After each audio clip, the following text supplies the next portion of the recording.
16 de outubro de 1946, prisão de Nuremberg, Alemanha ocupada. Alfred Jodl cai pela última vez. A corda aperta seu pescoço, mas não o mata de imediato. Durante longos 18 minutos, seu corpo convulsiona em agonia. 2 anos antes, ele era um dos homens mais poderosos da Alemanha nazista. O cérebro estratégico ao lado de Hitler, responsável por campanhas que mataram milhões. Assinou autorizações de extermínio. Planejou guerras de agressão. Nunca hesitou em cumprir ordens criminosas. Mas quem foi Alfred Jodl, o general que caiu em desgraça no banco dos réus? Por que sua execução foi tão brutal? E o que ele disse momentos antes de morrer? Fique até o fim para conhecer as últimas palavras do homem que ajudou a transformar o mundo em ruínas e que levou consigo até o último suspiro a lealdade a um império de horrores. Antes de começarmos, estamos rumo à meta de 1 milhão de inscritos. Parece distante, mas com a sua ajuda podemos chegar lá. Inscreva-se agora, deixe seu like e faça parte dessa história. O passado de Alfred Jodl. Primeiros anos. Alfred Jodl não nasceu como o monstro que viria a ser. Em 10 de maio de 1890, na cidade de Würzburg, então parte do Império Alemão, veio ao mundo fora do casamento, um estigma social que marcou seus primeiros anos em uma sociedade rigidamente hierarquizada. Seu pai, oficial do exército bávaro, não pôde se casar imediatamente com Therese, mãe de Alfred, filha de camponeses considerada socialmente inadequada para um militar. Apenas em 1899, após a aposentadoria, o casal oficializou a união e Alfred passou a usar o sobrenome que se tornaria sinônimo de obediência e destruição, Jodl. Cresceu ao lado do irmão Ferdinand, que também seguiria carreira militar, enquanto seu tio Friedrich Jodl era um filósofo, defensor da ética, uma ironia amarga diante do futuro de Alfred. Em julho de 1910, aos 20 anos, ingressou no 4º Regimento de Artilharia do Exército Bávaro. Demonstrava disciplina e talento estratégico, ingressando na Escola Militar em Munique em 1911 e sendo promovido a tenente em 1912. Em setembro de 1913, casou-se com a condessa Irma von Bullion. O casamento durou décadas, mas não teve filhos, um detalhe que, em retrospecto, talvez tenha poupado o mundo. Com a eclosão da Primeira Guerra Mundial, em agosto de 1914, participou da Batalha de Saarburg, onde foi ferido e retornou ao front em março de 1915. Por bravura, recebeu a Cruz de Ferro de 2ª classe. Transferido em 1916 para a Frente Oriental, comandou uma bateria húngara e, em 1918, voltou à Frente Ocidental como oficial do Estado-Maior, sendo agraciado com a Cruz de Ferro de 1ª classe. Habilidades que, mais tarde, serviriam a um regime mortal. O armistício de 1918 encerrou a guerra que custou milhões de vidas e deixou a Alemanha humilhada. O Tratado de Versalhes impôs duras sanções, perda territorial, limitações militares severas e pesadas indenizações, alimentando ressentimentos que moldariam o destino de homens como Jodl e o futuro da Europa.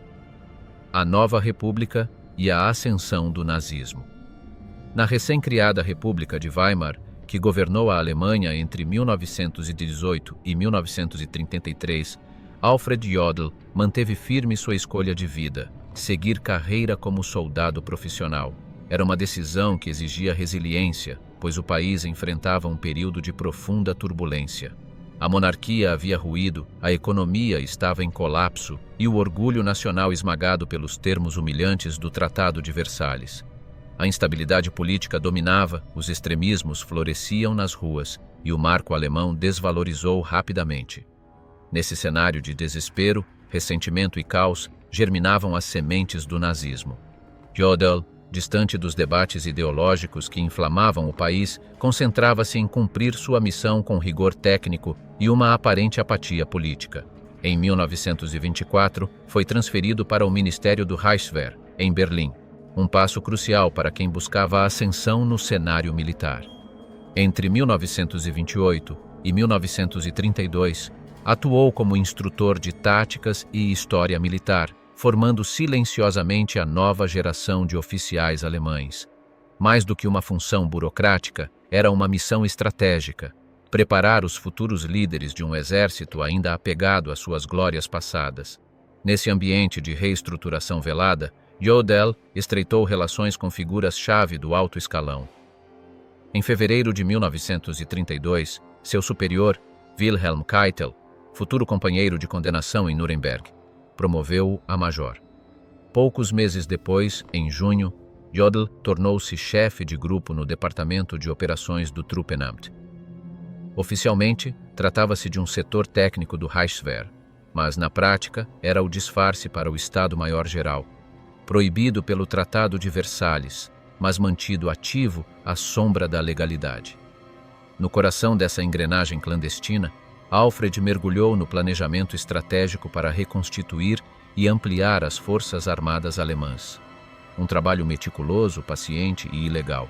As limitações impostas pelos aliados eram ignoradas com audácia criativa. Clubes de planadores viravam escolas de aviação militar, associações esportivas escondiam treinamentos de combate e milícias nazistas como a SA serviam como centros informais de formação para uma nova infantaria. No centro desse esquema de dissimulação estava ele, Alfred Jodl, peça fundamental para reacender a máquina de guerra alemã. Em janeiro de 1933, Adolf Hitler assumiu o cargo de chanceler e o partido nazista chegou ao poder. Mesmo assim, o rearmamento prosseguia às sombras. O regime queria mais que restaurar o poder militar. Buscava vingança, expansão e domínio. Seus objetivos eram claros e radicais: redesenhar o mapa da Europa pós-Primeira Guerra. Hitler e seus seguidores consideravam as fronteiras do pós-guerra injustas e ilegítimas. Alegavam que milhões de alemães haviam sido separados de sua pátria, privados do direito natural à autodeterminação. A meta era unir todos os germânicos sob um único Estado, o Grande Reich, e conquistar o Lebensraum, o espaço vital no leste europeu, onde as populações locais seriam subjugadas ou exterminadas para abrir caminho ao Império Ariano. A primeira grande etapa desse plano foi a Áustria. Entre 11 e 13 de março de 1938, ocorreu o Anschluss, a anexação do território austríaco ao Terceiro Reich. Celebrada por milhares nas ruas, foi apresentada como a reunificação histórica de dois povos irmãos. Para muitos austríacos, especialmente os nazistas locais, Viena e Berlim se tornaram indistintas. Hitler, nascido em solo austríaco, retornava triunfante como líder supremo da nova ordem. Embora o Ocidente visse o Anschluss como agressão, nenhuma potência agiu para detê-lo. A apatia das democracias liberais alimentou a confiança do Führer e lhe deu carta branca para os próximos passos de sua expansão. No final de 1938, Jodl foi transferido para Linz, agora parte do Reich, assumindo o comando do 44º Regimento de Artilharia. Aos olhos públicos, uma promoção comum. Para ele, o ingresso definitivo no centro dos eventos que transformariam a Europa em um continente devastado. O mundo caminhava para o abismo. E Jodl, calculista, obediente e brilhante tecnicamente, preparava-se para se tornar uma das mentes por trás da maior máquina de destruição que a humanidade já conheceu. O auge e a queda do Terceiro Reich. A Segunda Guerra Mundial. Em 23 de agosto de 1939, apenas uma semana antes da invasão da Polônia que incendiaria a Europa e deflagraria a Segunda Guerra Mundial, Adolf Hitler tomou uma decisão decisiva para a carreira de Alfred Jodl. Nomeou o chefe do Estado-Maior de Operações do Oberkommando der Wehrmacht, OKWB, o alto comando das Forças Armadas Alemãs. Criado em 1938 para unificar exército, marinha e força aérea, o OKW era, na prática, o instrumento que consolidava o poder militar absoluto de Hitler, colocando-o como comandante supremo das Forças Armadas. No topo da hierarquia estava Wilhelm Keitel, ministro da Guerra e subordinado fiel do Führer, e logo abaixo, Jodl, responsável pelo planejamento estratégico e execução das operações militares. A guerra começou em 1º de setembro com a invasão da Polônia, campanha rápida e brutal que terminou em outubro, com o país dividido entre Alemanha e União Soviética. Jodl coordenava as operações que transformavam as ordens do alto comando em ações concretas, dando vida à máquina de guerra nazista. Seu primeiro grande teste veio com a Operação Weserübung, em abril de 1940, a invasão simultânea da Dinamarca e da Noruega. A Dinamarca caiu em menos de 6 horas, enquanto a Noruega resistiu por 2 meses até sucumbir em junho. O objetivo estratégico era garantir bases navais contra os britânicos e o acesso ao minério sueco, vital para a indústria bélica alemã. Reconhecendo sua importância, Hitler promoveu Jodl diretamente a general após a queda da França, em 1940, um salto que mostrava o valor que ele tinha para o regime. Mas o maior desafio ainda estava por vir. Nos meses seguintes, Jodl começou a planejar a Operação Barbarossa, a invasão da União Soviética, uma campanha gigantesca e arriscada, enfrentando um território imenso, recursos limitados e o rigoroso inverno russo. Porém, para Hitler e Jodl, essa não era apenas uma guerra convencional. A invasão soviética tinha um objetivo sombrio e genocida: o extermínio sistemático de milhões de civis e a transformação do leste europeu em espaço vital para o Reich. Alfred Jodl não era apenas um estrategista militar. Ele se tornaria um dos arquitetos de uma carnificina sem precedentes. Em 6 de junho de 1941, ele assinou a infame Ordem dos Comissários. Naquele documento, soldados deixavam de ser apenas combatentes, tornavam-se executores sumários de uma política de extermínio. A ordem instruía que qualquer comissário político soviético capturado, fosse durante o combate ou mesmo sob rendição, deveria ser executado imediatamente, sem julgamento, sem piedade. Os comissários eram representantes diretos do Partido Comunista junto às tropas soviéticas, responsáveis por manter a disciplina ideológica nas fileiras do Exército Vermelho. Mas, para os nazistas, eles não eram combatentes, e sim inimigos políticos, uma ameaça ideológica a ser eliminada. Em 22 de junho de 1941, no amanhecer de um domingo, teve início a Operação Barbarossa. Milhares de tanques, canhões e aviões atravessaram a fronteira entre o Reich e a União Soviética, rompendo o Pacto Germano-Soviético e inaugurando a frente mais sangrenta da guerra. O que se seguiu foi uma carnificina sem precedentes na história moderna. A Wehrmacht, com apoio das SS, executava não apenas comissários, mas também centenas de milhares de prisioneiros de guerra soviéticos, tratados como parte da ameaça bolchevique que deveria ser erradicada. Muitos morriam por fuzilamento, outros por fome ou exposição. Os campos de prisioneiros se tornaram cemitérios ao ar livre. A Ordem dos Comissários foi oficialmente revogada em maio de 1942, não por arrependimento, mas por cálculo. A execução sistemática dos comissários começou a gerar forte resistência nas tropas soviéticas, que preferiam morrer lutando a serem executadas após a rendição. Para os comandantes de campo alemães, a política tornou-se contraproducente, mas Jodl não recuava. Pelo contrário. Ainda em 1942, ele assinou outra diretriz de extrema brutalidade: a Ordem dos Comandos. Segundo esse documento, qualquer soldado inimigo envolvido em operações especiais, comandos britânicos, sabotadores, espiões uniformizados, deveria ser executado no ato, mesmo que se rendesse. Era uma clara violação das convenções internacionais de guerra. Mais uma vez, a assinatura de Jodl estava no rodapé de um crime. Como um homem educado, vindo de uma família respeitável, poderia tornar-se o arquiteto burocrático de tanta crueldade? A resposta talvez resida não em fanatismo, mas em algo ainda mais perigoso: obediência técnica, lealdade cega e ausência de compaixão. No verão de 1942, durante os preparativos para a grande ofensiva no sul da União Soviética, o Caso Azul, Jodl começou a entrar em rota de colisão com o próprio Hitler. Ele acreditava que as tropas designadas eram insuficientes para os objetivos grandiosos planejados pelo Führer: conquistar o Cáucaso, alcançar os campos petrolíferos de Baku e, ao mesmo tempo, capturar Stalingrado. Era uma operação que exigia vastos recursos e coordenação precisa, algo que se tornava impossível diante da constante intervenção de Hitler nas decisões operacionais. Alfred criticou duramente a decisão de dividir o grupo de exércitos sul em duas colunas distintas no início de julho de 1942. Uma marcharia em direção ao Cáucaso, a outra para Stalingrado. Era uma estratégia suicida, e ele sabia disso. Suas objeções, embora tecnicamente corretas, eram politicamente arriscadas, e, como era previsível, foram ignoradas por Hitler. Quando a ofensiva começou a falhar e os alemães se viram estagnados às portas do Cáucaso, Jodl cometeu o erro que poderia tê-lo custado a carreira, e talvez a vida. Diante de Hitler, ele se recusou a responsabilizar os comandantes locais pelo fracasso.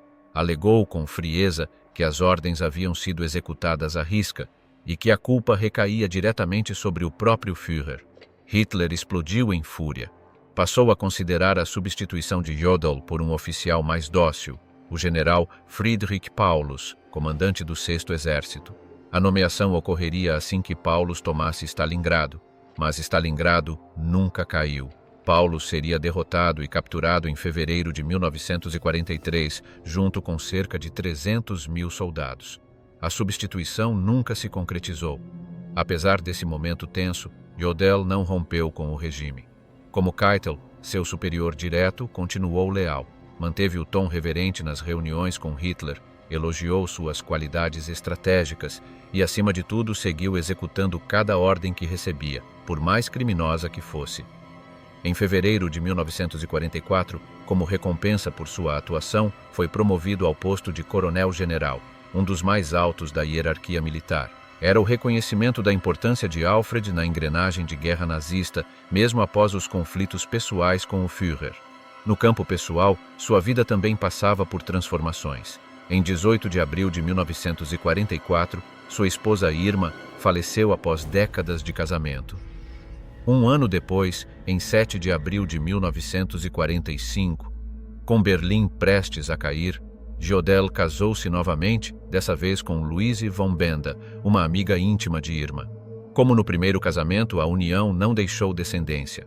Mas se o campo de batalha já estava perdido, no interior do bunker, as ordens continuavam a ser emitidas, e Jodl ainda acreditava que poderia cumprir seu dever até o fim. O atentado contra Hitler. Em 20 de julho de 1944, a guerra tomaria um rumo inesperado, pelo menos por algumas horas. Klaus von Stauffenberg, um oficial aristocrata e gravemente ferido em combate, liderou uma conspiração que pretendia assassinar Hitler e tomar o controle do Reich.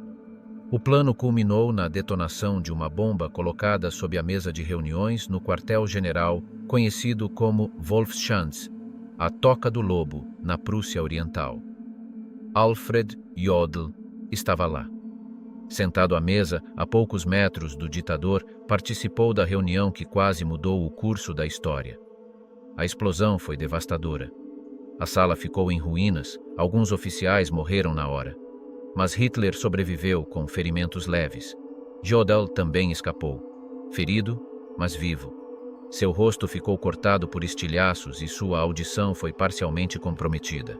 Mas, ao contrário de muitos, ele voltaria à ativa rapidamente. Ainda havia ordens a cumprir.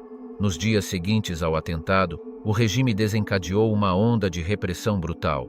Hitler, tomado pela paranoia e pela raiva, ordenou uma caçada implacável aos conspiradores. O aparato de segurança nazista foi acionado em força máxima. Prisões em massa, torturas, delações e investigações varreram o país.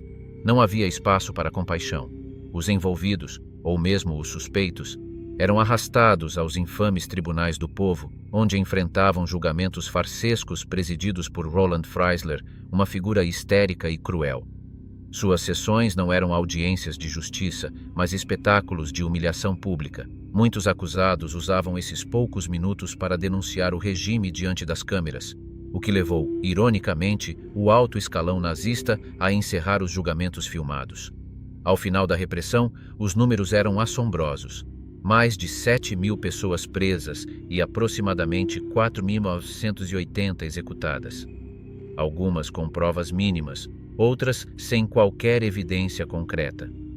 Era uma purga interna que, em brutalidade e escala, rivalizava com os expurgos promovidos por Stalin na União Soviética.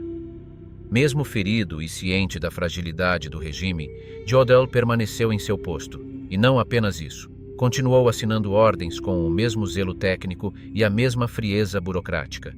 Em 28 de outubro de 1944, por meio de um simples telex, Alfred Jodl ordenou o início da Operação Luzes do Norte, uma medida desesperada do alto comando alemão para conter o avanço soviético no extremo norte da Noruega.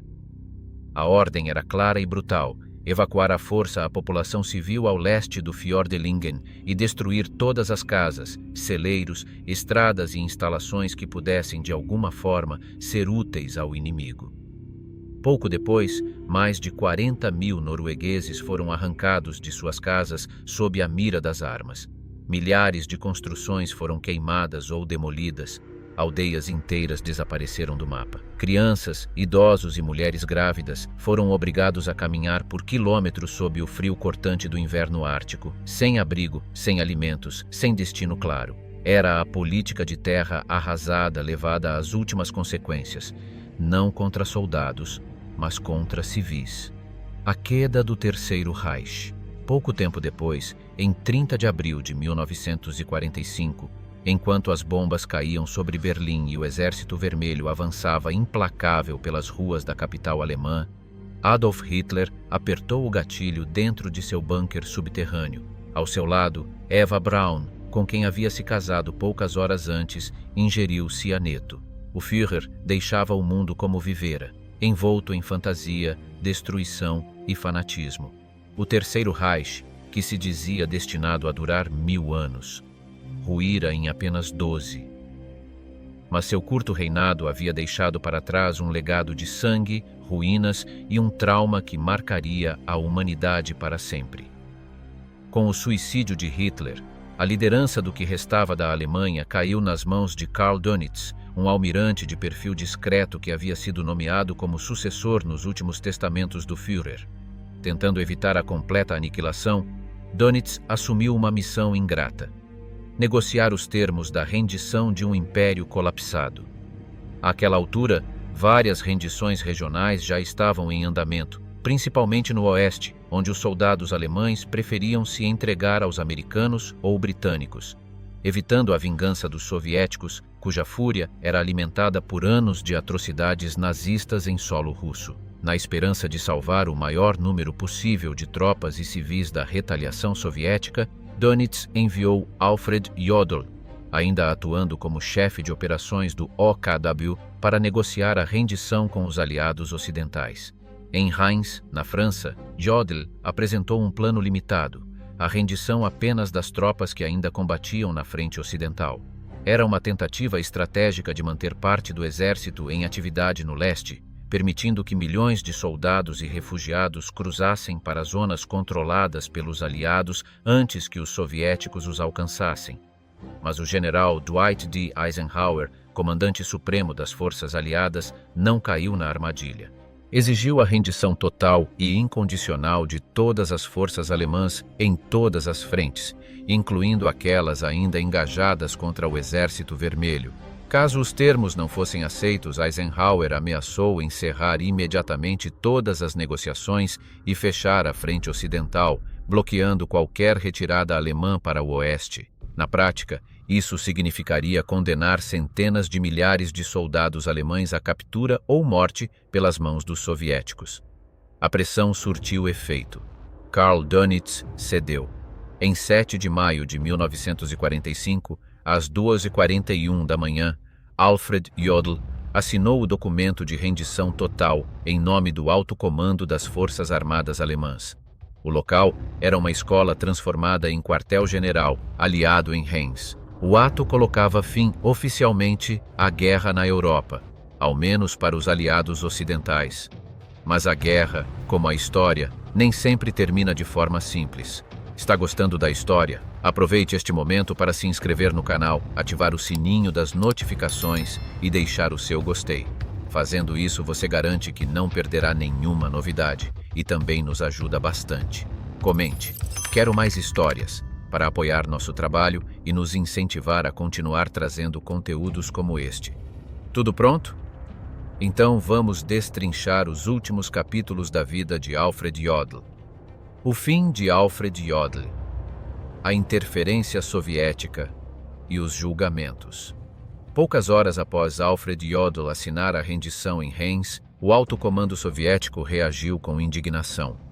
Para Moscou, aquele ato era politicamente inaceitável. Os soviéticos argumentavam que a rendição havia sido assinada por um representante delegado de Karl Dönitz, um civil que, embora chefe de Estado, não possuía autoridade militar legítima, tampouco representava o que restava da cadeia de comando das Forças Armadas Alemãs. Eles exigiam que a assinatura final viesse de uma figura que simbolizasse todo o aparato militar nazista, o marechal de campo Wilhelm Keitel. Mas havia também outra razão, mais simbólica e profundamente enraizada na memória alemã. Os soviéticos temiam que uma rendição limitada, longe de Berlim e assinada por representantes de segunda linha, alimentasse um novo mito da punhalada pelas costas. A lenda pós-Primeira Guerra que sustentava que o exército alemão não fora derrotado no campo de batalha, mas traído por civis e políticos na retaguarda. Um mito que os nazistas exploraram à exaustão para justificar sua ascensão. Para evitar que esse veneno histórico renascesse, uma nova cerimônia foi organizada, desta vez no coração de Berlim devastada, sob total controle soviético. Na noite de 8 de maio de 1945, no quartel-general do Exército Vermelho em Karlshorst, Wilhelm Keitel assinou o instrumento de rendição incondicional. Era o ato final, incontestável e definitivo, que marcava o fim oficial da Segunda Guerra Mundial na Europa. Os canhões silenciaram. O Reich nazista deixava de existir. 3 semanas depois, em 23 de maio de 1945, a justiça alcançou Alfred Jodl. Preso por tropas britânicas, o homem que por anos coordenara campanhas de conquista, ocupação e extermínio agora era apenas um prisioneiro de guerra, vestido de cinza, aguardando o julgamento do mundo.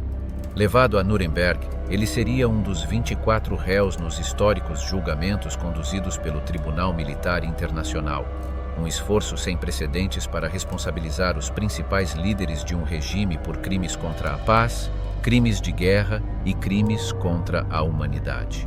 Pela primeira vez, o direito internacional julgaria a barbárie com base em leis escritas e provas documentadas.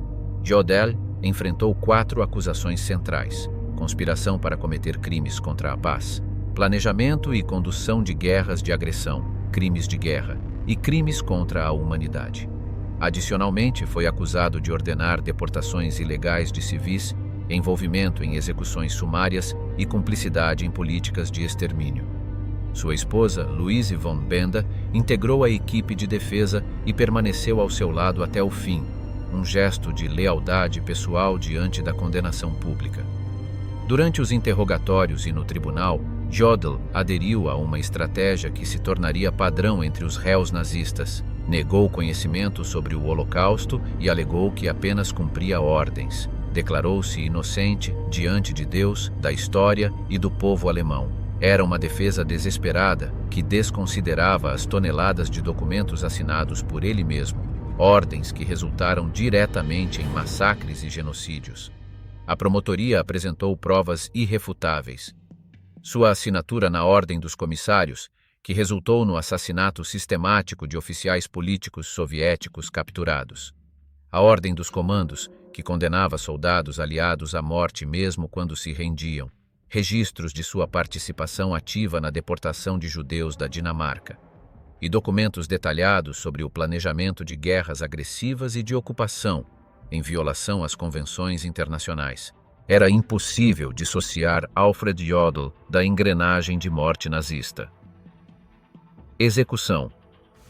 Em 1º de outubro de 1946, após meses de julgamento, o veredito foi lido. Alfred Jodl foi considerado culpado em todas as 4 acusações. A sentença foi unânime: morte por enforcamento. Como soldado, Jodl fez um último apelo. Pediu para ser executado por fuzilamento, um fim considerado mais digno por oficiais militares. mas o tribunal negou. Não por formalismo, mas por princípio. Seus crimes não eram militares, eram crimes contra a humanidade. A dignidade da farda havia sido há muito enterrada sob os escombros de suas ordens. Na madrugada de 16 de outubro de 1946, no pátio da prisão de Nuremberg, 10 dos principais criminosos de guerra nazistas aguardavam sua execução. O carrasco escolhido foi o sargento John C. Woods, um americano de origem humilde que, curiosamente, não possuía qualquer qualificação formal como executor. Woods conduziu as execuções de forma irregular e, segundo muitos relatos, cruel. Calculou mal as alturas das quedas e não ajustou adequadamente as cordas. Como resultado, os enforcados não morreram por quebra do pescoço, como era o protocolo, mas por estrangulamento lento e doloroso. Suas pernas se debatiam no ar, seus rostos escureciam e a vida os abandonava lentamente em minutos de agonia silenciosa. Quando chegou a vez de Jodl, ele manteve a compostura, subiu ao cadafalso com passos firmes, olhou para os presentes e declarou: Ich grüße mein ewiges Deutschland. Eu te saúdo, minha Alemanha eterna. Foram suas últimas palavras. Não uma confissão, nem um pedido de perdão, mas uma saudação patriótica, vazia de arrependimento. A corda foi ajustada, o alçapão se abriu, e Alfred Jodl agonizou por longos 18 minutos antes de morrer. Tinha 56 anos. Seu corpo, como os dos demais executados, foi cremado e suas cinzas lançadas ao rio Isar. Sem túmulo, sem cerimônia, sem lugar na memória oficial. Era o fim não apenas de um homem, mas de um símbolo, de uma burocracia eficiente, sem alma, que conduziu o mundo à beira do abismo. Mas mesmo depois da morte, a história de Alfred Jodl ainda guardaria um último e desconcertante capítulo: controvérsias sobre a morte. Curiosamente, o veredito que condenou Alfred Jodl em Nuremberg não foi unânime em sua aceitação, mesmo entre os círculos militares e políticos ocidentais.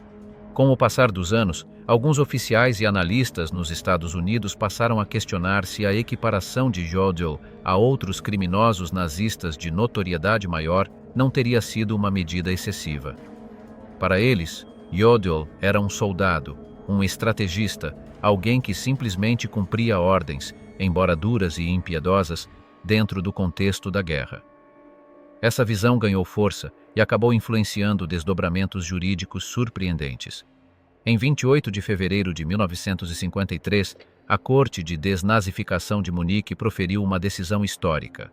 Absolveu Alfred Jodl póstumamente das principais acusações que lhe haviam sido imputadas em Nuremberg. O julgamento original foi contestado e considerado por alguns, inclusive pelo co-presidente francês do Tribunal de Nuremberg, como um equívoco jurídico e moral. Como consequência prática dessa absolvição, as propriedades de Jodl, que haviam sido confiscadas após sua condenação e execução em 1946, foram devolvidas à sua viúva, Louise von Benda. Poucos meses depois, em 3 de setembro de 1953, o Ministério da Liberação Política da Baviera revogou oficialmente o julgamento de Nuremberg contra ele, com o apoio de vários oficiais aliados ocidentais que atuavam na reconstrução da Alemanha pós-guerra. Oficialmente, Jodl foi inocentado dos 4 principais crimes pelos quais havia sido condenado, um feito inédito que chocou muitos e gerou debates acalorados sobre os limites da justiça, a memória histórica e a responsabilidade individual. Porém, essa reabilitação póstuma não pode apagar os fatos documentados. Alfred Jodl assinou ordens que levaram à execução sumária de milhares de pessoas inocentes. Participou ativamente do planejamento e da condução de guerras de agressão que causaram a morte de milhões. Foi cúmplice direto de crimes contra a humanidade em uma escala industrial, colaborando com o funcionamento eficiente da máquina genocida nazista. Sua competência militar, inquestionável, foi tristemente empregada para fins diabólicos. Sua lealdade, admirável sob o ponto de vista estritamente militar, foi canalizada para sustentar um regime de extermínio e terror. Sua morte brutal, embora cruel, foi consequência direta das escolhas que fez e das ordens que assinou. A trajetória de Alfred Jodl levanta questões profundas e ainda atuais sobre a responsabilidade moral e legal em regimes totalitários. Até que ponto um militar pode, de fato, alegar que estava apenas seguindo ordens? Onde traçamos o limite entre a obrigação profissional e a cumplicidade consciente em atrocidades? Como evitar que a disciplina e a hierarquia sirvam para acobertar o mal? Jodl não era um sádico como alguns dos nazistas mais fanáticos. Não havia nele o perfil do carrasco explícito. Era, antes, um soldado profissional que permitiu que sua habilidade estratégica fosse corrompida por propósitos monstruosos. Talvez isso o torne ainda mais perigoso, porque nos mostra como indivíduos aparentemente comuns, guiados por lógica, disciplina e obediência, podem ser convertidos em instrumentos eficazes de um mal inimaginável. E aí, o que achou do vídeo de hoje?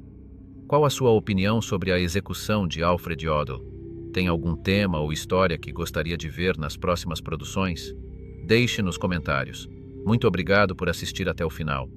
Aproveite para se inscrever no canal, deixar o seu gostei e conferir se o sininho das notificações está ativado. Assim você não perde nenhuma novidade. E não sai daí.